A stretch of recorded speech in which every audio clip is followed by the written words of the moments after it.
All right, you guys. Hello. What's going on? Olivia Reiner here for Packers News, joined by Ryan Wood, and we are once again in the Lambeau Field atrium to chat with you guys before we head out to San Francisco tomorrow. It's going to be a crazy weather day, guys, so I'm keeping my fingers crossed that we get to San Francisco at a reasonable hour. Not that worried, but, travel's always a bit of a pain, isn't it, Ryan? It is, and we've had a lot of it, so what's one more? Can I tell a story? Oh, yes, please do. We'd love Don't to hear ever a let story. Olivia take your picture. Don't let this happen. Let me just, if you encounter her, hey, let's take it. You take the selfie with Olivia. Don't let it be the other way around. Just a little fair warning. We literally just did the picture, if you saw it on Twitter. Like, I don't know what I'm going to do. I'm just make a face.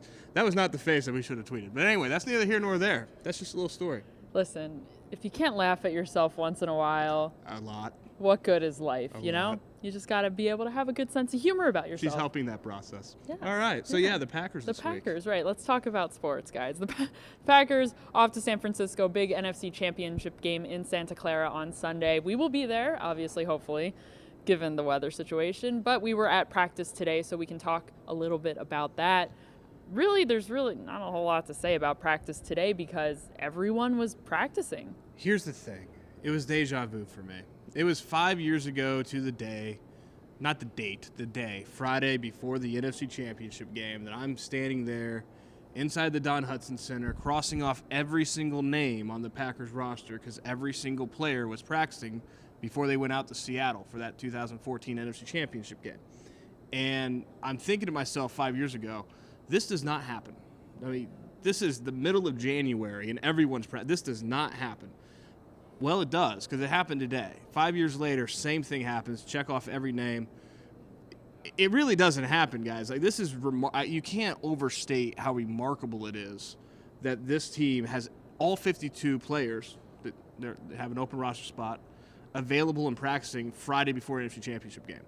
You got to capitalize when that happens because it does not happen very often. Yeah, they must be happy because the illness, whatever bug, maybe multiple bugs that were floating through the Packers locker room, that appears to be out of the system of these guys. Everyone who was out this week with the bug, Dexter Williams, Brian Balaga, I can't believe Dexter Williams was the first name out of my mouth, but yes, Geronimo Allison, some of those guys that have been at all impaired by this illness.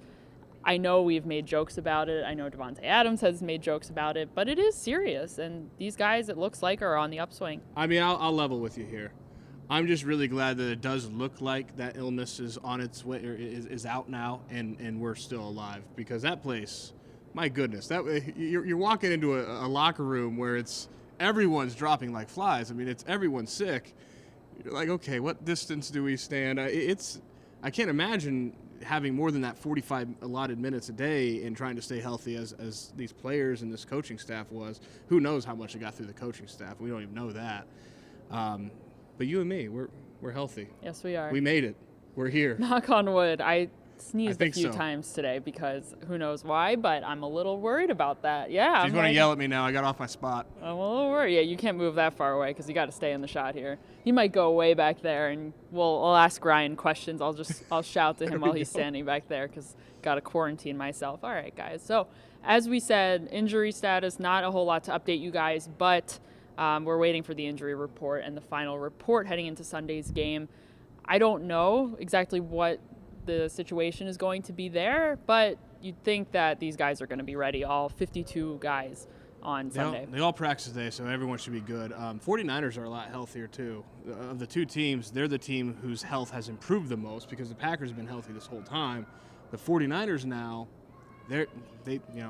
George Kittle is practicing, not an issue. He had that one day where he missed just for precautionary. Dee Ford is back. I don't know if George Kittle played in the first game. Dee Ford is back.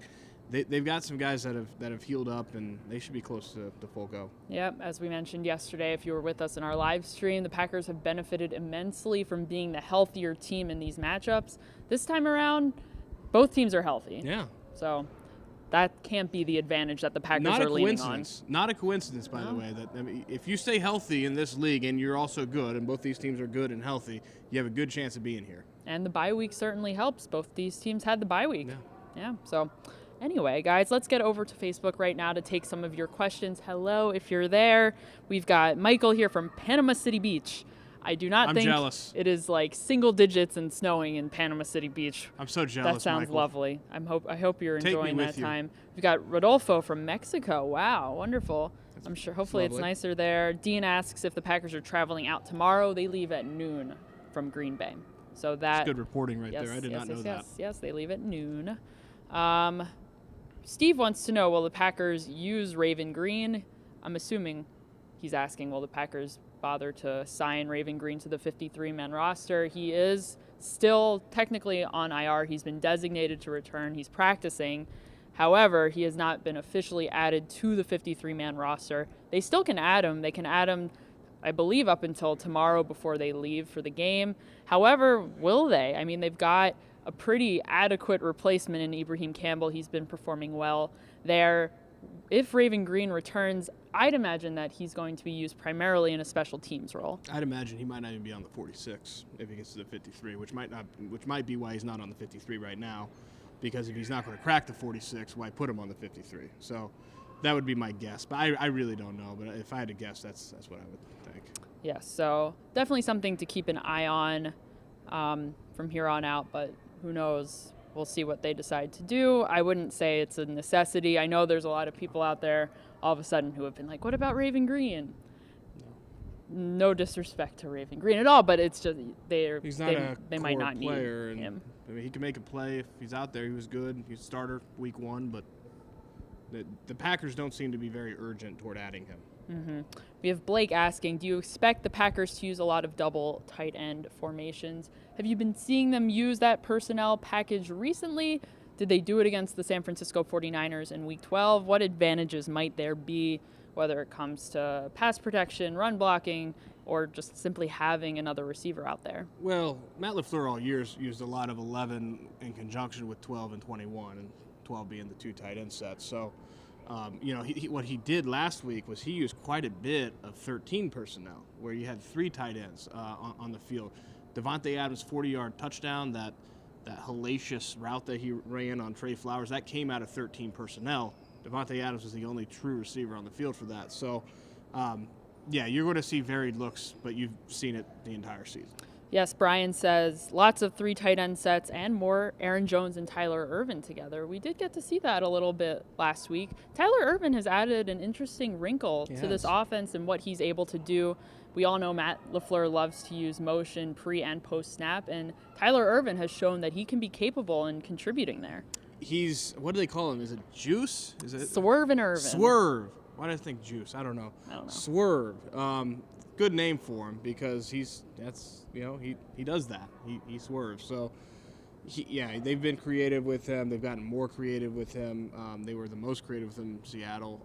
And his speed, it's a nice little fastball they've got there to mix in occasionally with Aaron Jones and Jamal Williams. It's been impressive that he's been able to get on the same page with this offense in such a short period of time. This guy was added to the roster a little over a month ago. I know it's we're easy to forget that because the season moves so quickly, but he joined this team right around the time that they played against Washington at home, and he has already not only contributed immensely on special teams, but he's also become a part of this offense. Here's the thing, though. We're talking about Tyler Ervin. Aaron Jones is going to be a workhorse again. Sure. I mean, Tyler Ervin might get a play or two, but it's going to be Aaron Jones. It was Aaron Jones, the workhorse, 21 carries, no other running back more than 2 against Seattle. I think you're going to see that exact same approach.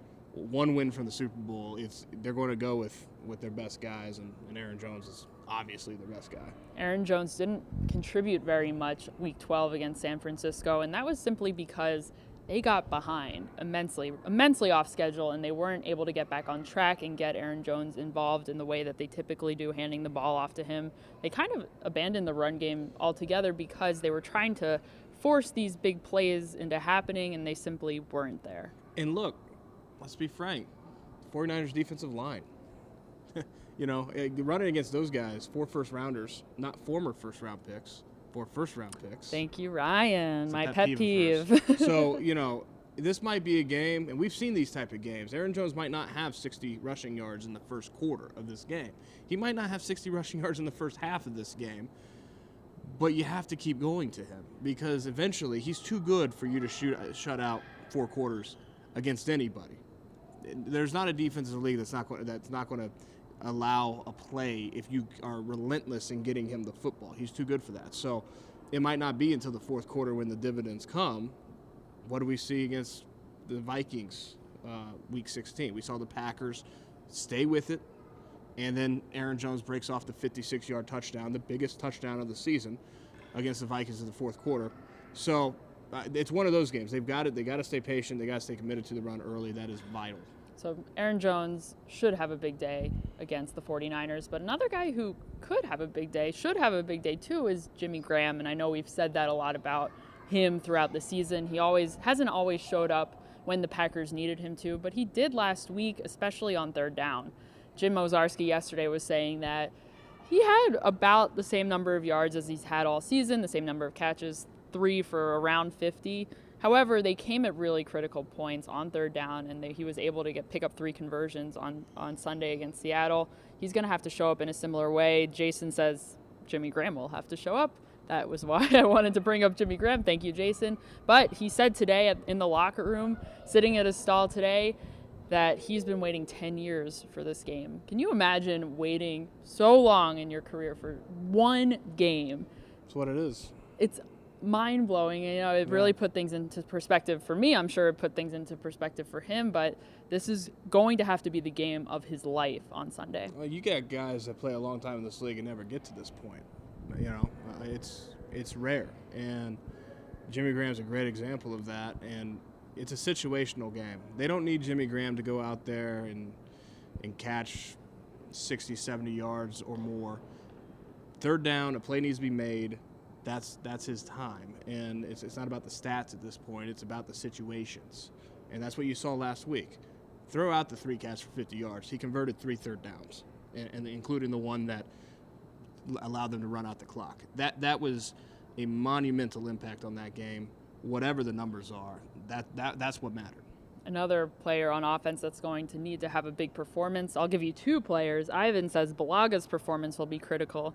How about David Bakhtiari, too? I mean, those tackles, they've been playing really well the last stretch of games, and they're going to need to continue to bring that play into this game against the 49ers. We've talked relentlessly about this 49ers defensive line, how good they are, full of first-round picks, Ryan. 4 first-round picks. And I'm sure David Bakhtiari would like to have some success against Abosa on Sunday.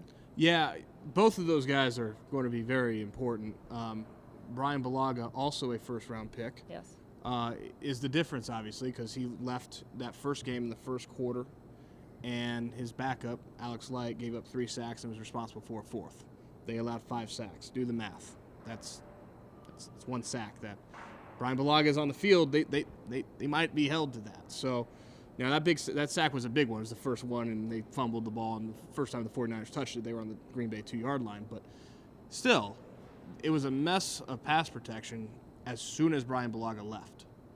That's big. It was not a coincidence that it was after he left when things really went downhill. Yes. All right, let's see what else we got. We've got some flu questions in here. John wants to know if there's anything else going on there with the flu. So does Linda. If you're just joining us, it seems like the illness is out of everyone's system. Everyone that wasn't practicing earlier in the week. Brian Bulaga rejoined the team pretty early on in the week, but Geronimo Allison was out earlier this week with an illness. They're all back. They all practiced today. We're still waiting on the injury report. If we get it while we're still live, I will definitely share it with you guys. But it looks like everyone is healthy once again, so that's good news. Between Aaron Rodgers and I, neither one of us have the flu. That's good. I'm sure that makes them equally happy. All right, Ryan. Before we get into our predictions, we had a question here from John. Do you expect a close game for the Packers? I'll get to the second part here, John, momentarily, but do you expect this to be a closer game? We all thought going into Week 12, this is going to be a close game. Well, Maybe not Ryan. Olivia thought that this game was going to be a lot closer than it ultimately was. I was really looking forward to going out to San Francisco, seeing 2 powerhouse teams go up against each other, and I was massively disappointed because I was looking forward to a more competitive game. I think this time around, the game is going to be a lot more competitive. Do not expect to see a repeat performance in Week 12. That team has grown a lot since then, especially defensively, I will say. As you wrote about earlier this week, the defense met players only, after that game, sat down and talked about what they weren't talking about. I guess communication. Yeah, that's a great way to put it. Communication. They've been having what they didn't know. They'd been having communication issues up until that point. So they were able to iron out some things and fix the way that they were playing, and they've had a successful run. Granted, some of the teams, I guess, at the end of the regular season may not have been at the caliber of the 49ers. However, they had a very good game against Seattle on Sunday. Russell Wilson is going to do what Russell Wilson does. That being said, the defense did a good job. So, Ryan, what do you expect to see on Sunday? Well, another story I did this week was I literally went back and I watched the first half, and just to count all the plays, because after that game, Aaron Rodgers said it was about execution. I remember asking him after the game, did it feel the gap feel as wide as 29 points? Because if it did, that would be a problem, right? And he said, yes, it did, but it wasn't because of talent. The talent gap wasn't that wide. It was the execution gap. So I went back, watched the first half, counted 10 plays that were all very simple. I mean, all very simple plays. One of them being a 43-yard catch from Jimmy Graham that was a catch and wasn't challenged and should have been challenged. It was called incomplete on the field. So the reality is that the Packers really never gave themselves a chance to even compete because of the lack of execution in that first game. And if you do that on the road at night against a really good team, the 49ers, they're going to wipe you off the field. That's what happened. That doesn't mean that if they show up and execute, which I'll give them the benefit of the doubt. They're in the NFC Championship game. I think they're going to show up and execute.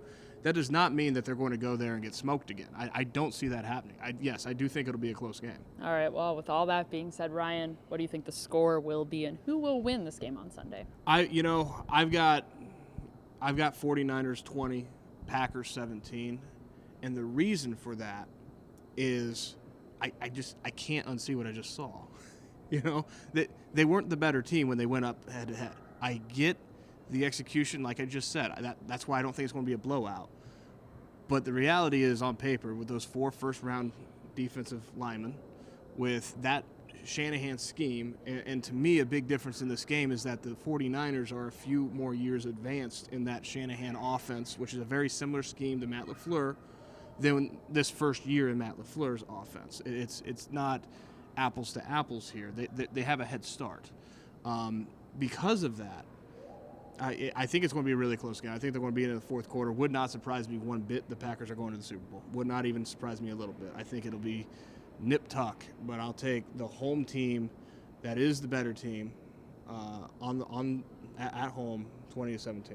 I am also taking the home team, but as you said, they're going to be very mad at us. I know, they're not going to be happy. I think we just lost a lot of viewers, but I still love you guys. But listen, we're predicting. Predictions are not always right. In fact, they're never right. But this game is going to be a different game than it was in Week 12. I have 34-30, and I think this game is going to be a little bit more high scoring. Yes, I do. I think it's going to be. Wow, we have totally different takes on this. Yes, I think it's going to have to be a little bit more high scoring for sure. And if the Packers want to be competitive, and I think they will be competitive, they're going to have to score too. So I don't think the Packers have all the answers for, again, that defensive front.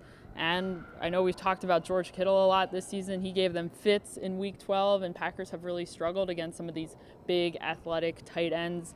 I don't know what they're going to throw at him on Sunday. They threw a lot at him in Week 12, trying all sorts of combinations of things to slow him down, and we all know how it ended for them. We'll see. Listen, anything could happen. Point of contention. Okay. I contend that if the Packers score 30 points, they will be going to the Super Bowl. Okay. All right. I don't see them losing if they actually get to that number. I think the Packers defense is going to have a good game. I think they have fixed the communication problem. Talk about the George Kittle touchdown. That had great example. It was partly to blame for communication or lack thereof.